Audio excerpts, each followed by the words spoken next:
where we have 1,672 USA correspondents, 107 overseas. We're listened to in 52 countries, and this is the 516th show in our 2 years and 1 week of airtime. Yes. So Dennis, now what's you're tripping over there, man? What's going on with your arm and your hair? My left arm's still cold. Just my left arm, though. It's like right, and you walk. Hang on, I'm walking over here. Yes, he's walking away. And it's cold there, but over here, it's warm. Maybe you could look out the window and get the left arm window. No, the glass, no, it's nothing there. I don't know what that is. Well, maybe he or she is coming to visit you. Well, if they are coming to visit, what can we do to have them show something? Is there something fragile we can, lay here? I got it. Light the candle. Have them blow it out. Where's the candle? Right behind your monitors. Oh, the monitors. Yeah, I'll do that when we get a break. But yeah, that's kind of weird. It is weird. But I'm gonna light that, and then we'll see. Because if it flickers and blows and stuff, then we know maybe something's going on. Yeah, they're coming right over to you. And those of you that haven't been paying attention, we've asked Mark and Debbie Constantino, who were ghost hunters, and passed away this week for whatever reason. We won't go into that. They may or may not be still hooked up in the afterlife, but we've invited them to come down to AM News to prove that there is, in fact, life after life. Yeah, that's it. Mm-hmm. And, of course, now they're getting the big paper, it's like they're... A lot of coverage. A lot of coverage now, and everybody remembers them as nice people. Yeah, they were nice people. So, who's on the phone? Well, speaking of the dead, or where you would go when you were dead, let's head out to Silver Springs, Nevada. On line 3, from the home of the longest continuous burning tire fire in the world, it's Aaron. Hey, Aaron. What's up? Hey, I don't know about all that, Dad. I kind of feel a little wiggly here this morning, Wiggly? Yeah, a little wiggly, I don't have no cold breezes on my backside here, so I'm guessing those ghost hunters ain't found nothing to look for in my dwelling over here. I'm not sure. Or you burn sage a lot, right? That's it, right there. We just have a good time. October 3rd and 4th, we have the fly-in out here. A couple great events going on in Silver Springs this coming week. Of course, the fly-in, they have groups, the Young Eagles, which is a organization designed for 8 to 17-year-olds who are interested in the aviation industry. You have the Cactus Air Force, and this is a very unique group of members. They restore vintage aircraft and military vehicles, so future generations of aviation and military, they can see the museum pieces. This year they're going to have a little drone zone going on, and we've all heard about the drones. I guess everywhere the Pope goes is a no drone zone right now. Yeah. But they're going to have some information out here about drones, how they can be used in the agriculture industry and other industries and stuff like that. And of course the aircraft displays. This year, an added addition to the fly-in, Dawn Patrol. We're going to have balloons out here on the 3rd and 4th in the mornings before the sun comes up. So if you enjoy the balloons, come on out and take a look at the fly-in. Hey, in the whom do your elected officials represent? I've been, of course, researching some stuff, and I stumbled across some real funny things. And I have to ask a couple questions here. I ran across an article titled "Rand Paul Gets It Wrong, Sonia Sotomayor Gets It Right on Pot." And I looked and I said, "What?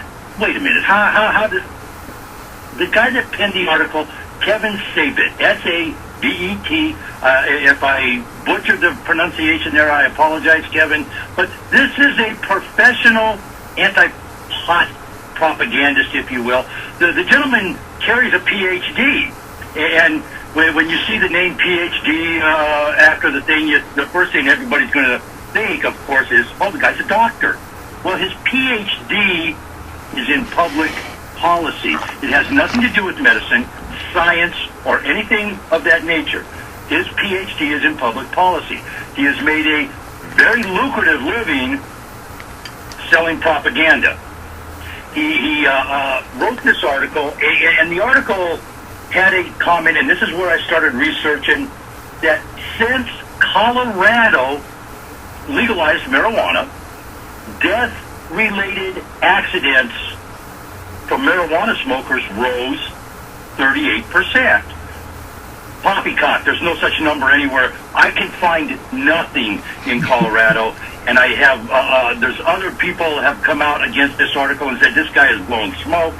So if you ever see that name, Kevin Sabet, keep that in mind. The guy is a expert propaganda machine, and he is anti-pot. Take everything he says with a grain of salt. Now, something else I stumbled on here. Cannabis oil, vitamin B17. Anybody? We've all heard of cannabis oil, I'm sure, but how about vitamin B17? Anybody heard of that? No, that's the one right after 16. What? It's the one right after 16. Yeah.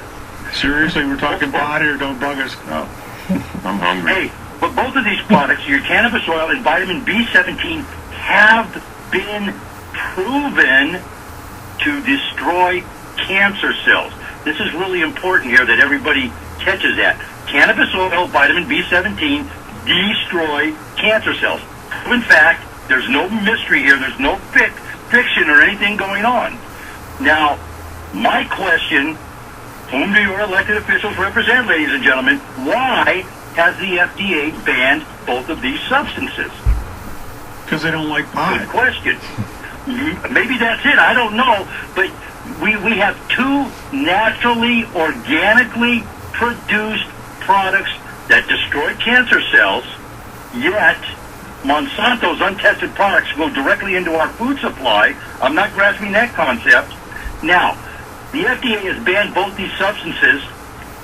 I don't know if anybody knows this about almonds. Almonds? B17. Almonds, the nut. Yeah. Yeah, Kind of like me, a nut, you know. But anyway, from all the burning tires. Before almonds go into our food supply, the FDA has forced every almond producer, the USDA and the FDA has forced every almond producer in the country to pasteurize their nuts. Kind of crazy if you ask me. How do you pasteurize a nut? You just bring it up to boiling? You know what? I haven't got to research that for yet, but I'm thinking it has to be done with some kind of heat treatment. But at the same time, both agencies, the USDA and the FDA, have told almond producers, go ahead and label your almonds raw. It's okay. So not only do we not get food labeling on Monsanto products, but we're being misled on food labeling on our naturally organic products. I'm just baffled at how these agencies that are supposed to be protecting our food supply allow this to happen. It happens because our political elected officials appoint lackeys from these other organizations to write policy for these organizations. And this is something we really need to take a close look at as a people. The Constitution does start off, we the people. It doesn't start off, we the politicians will direct everything we want to do, and to hell with what you think. Well, it starts off, we the people. Yeah, even worse than that, Aaron, it doesn't start out we the corporation. That's right. Exactly, and this is what I don't understand. I mean, I understand the fiduciary and the financial issues that are at stake here. But the truth of the matter is, our elected officials are to go to Washington for a period of time and help the state that they represent and the people in the state they represent. They're not supposed to go to Washington. And I know Harry Reid's been there for a very long time. I mean, his name is synonymous around the dinner table in my generation. He's been in politics in this state forever, it seems. And I have always felt that he's done the best of his ability to look out for the state of Nevada, whether you agree with Harry Reid or not. However, he should not have been there for 50 years or whatever he's been there. You go to Washington for a couple terms and you come back home to your state. You don't make a career move out of politics. And if we want to take that a little step further, why does somebody who goes to Washington for 2 years deserve a lifetime of free benefits that our political people get? I think if we really want to start balancing budgets and look at things in a different perspective, we need to change what's going on with our elected officials and do it in a respectful way. Not, I mean, I get pretty belligerent sometimes when I get out there on a tangent, but at the same time, Hadn't noticed. hey, when you think about it, somebody goes to Washington for 2 years, they get a lifetime of free medical benefits, but they're going to tell me and you how we get our medical. Well, you're talking to the choir, man. Yeah, and all good points, Aaron, but we need to get your information out. If someone wants to contact you at Alladay, how do they do that? Hey, 775-230-9915. Let's make sure we keep an eye out for the motorcycles this weekend. Saw a bunch of awesome ones yesterday on the World Wide Web, folks, www.alladayllc.com. It is going to be a fantastic weekend. We got 55, 60 degrees out here already. It's gorgeous this morning. Let's all go out, have a great time. Let's all be safe out there.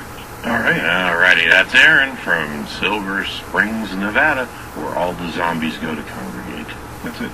All right, let's go from Aaron to... What?